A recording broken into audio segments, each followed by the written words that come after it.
টাকা না থাকলে আপন মানুষই চিনতে পারে না, সেখানে কি অন্যের মেয়ে চেহারা ধুয়ে পানি খাবে?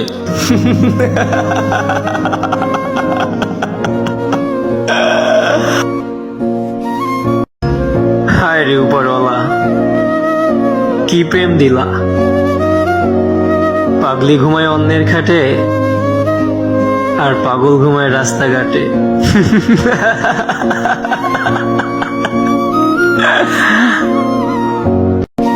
শুকনো পাতার মতো অগোছালো ছড়িয়ে ছিটিয়েছিলাম, কেউ একজন এসে কুড়িয়েও নিল, তাও আবার পোড়ানোর জন্য।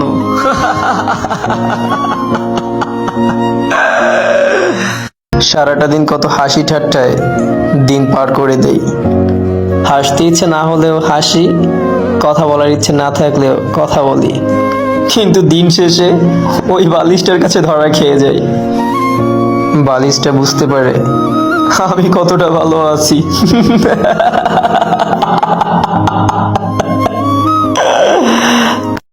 বেস্ট ফ্রেন্ড আমারও ছিল, যাদেরকে আমার এই জীবনের একটি অংশ মনে করতাম। বেস্ট তো বেস্টই হয়, তাই না? ওরা হয়তো জানেই না ওদের থেকে আমি কত বড় আঘাত পেয়েছি। আমি ওদেরকে বেস্ট ভাবতাম, অথচ ওরা আমাকে জাস্ট মনে করতো না। কঠিন নিশানা ওদের, একেবারে মাঝ বরাবর ঢুকিয়ে দিয়েছে।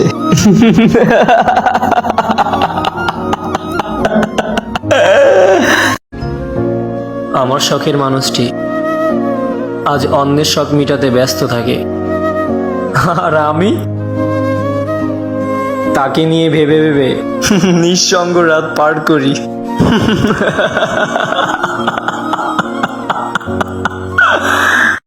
হাসি দিয়ে সবকিছু প্রকাশ করা যায় না, কিন্তু হাসি দিয়ে সবকিছু গোপন করা যায়।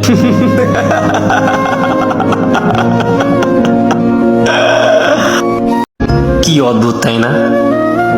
চোখ বন্ধ করে যাদেরকে বিশ্বাস করা হয়, তারাই একদিন চোখটা খুলে দেয়।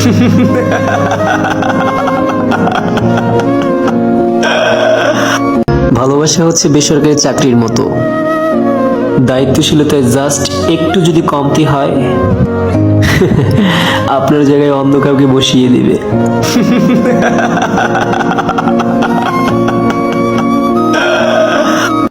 মাঝে মাঝে মনে হয় পৃথিবীর সব থেকে খারাপ মানুষটাই আমি।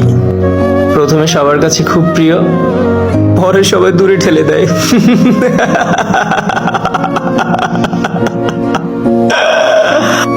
আজ পর্যন্ত নিজেকেই নিজে চিনতে পারলাম না, অথচ এই সমাজের কিছু কিছু মানুষ বলে বেড়ায় তোকে আমি হাড়ে হাড়ে চিনি। পাঁচজন একসাথে বসে কাউকে নিয়ে সমালোচনা করুন, একটু পর নিজে উঠে সেখান থেকে চলে যান, দেখবেন বাকি যে চারজন আপনাকে নিয়ে এই সমালোচনা করতেছে। দেবদাস ভেবেছিল তাকে না পেলে পারু মারা যাবে, কিন্তু পারুর জ্বর পর্যন্ত আসেনি।